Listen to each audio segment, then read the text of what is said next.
It is 5 o'clock. I'm Jeff Giannolo. And I'm Jenny Hansen in for Elizabeth Den. Happening today, 10 months after voters approved it, Measure 114 has its day in court. That's the measure that created a permitting process to purchase firearms and limited firearm magazines to 10 rounds. Brandon Thompson, following that hearing today, what is the key question at stake here, Brandon?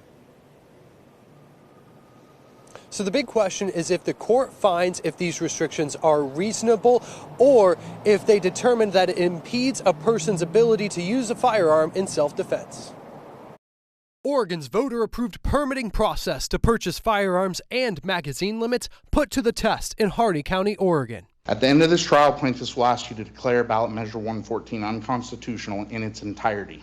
Evidence in this trial will demonstrate that measure 114 was a reasonable legislative response to the public safety concerns posed by firearms. 114 requires people to go through a training, complete a background check, and demonstrate use of a firearm to a law enforcement officer to complete the permit process. The state estimates that should take 30 days. Attorneys challenging the law say that delay delays the right to arms in the Oregon state constitution. Oregon courts held that the state can restrict possession of firearms by dangerous individuals. The challengers brought testimony from a person who teaches firearm safety courses in southeastern Oregon who says limiting magazine capacity infringes on self-defense. You recommend as many rounds as possible, is that right? Absolutely. Okay. Why do you recommend as many rounds as possible?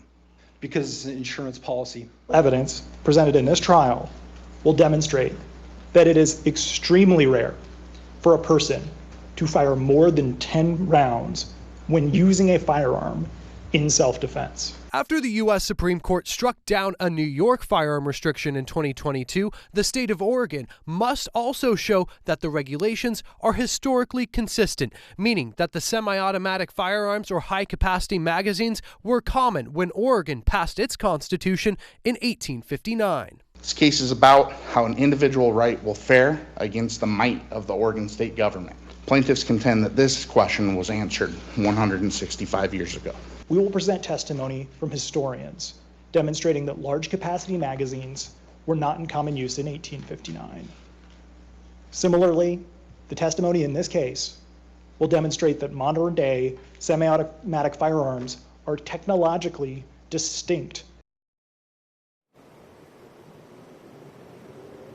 So earlier this year, a federal judge determined that Measure 114 is constitutional according to federal laws. Now, this trial will determine if it stands up to Oregon state laws. It's a bench trial, meaning it's in the hands of Harney County Judge Robert Rashio. Rashio saying today that each side has 2 days to present their arguments, meaning this trial will likely last through the week.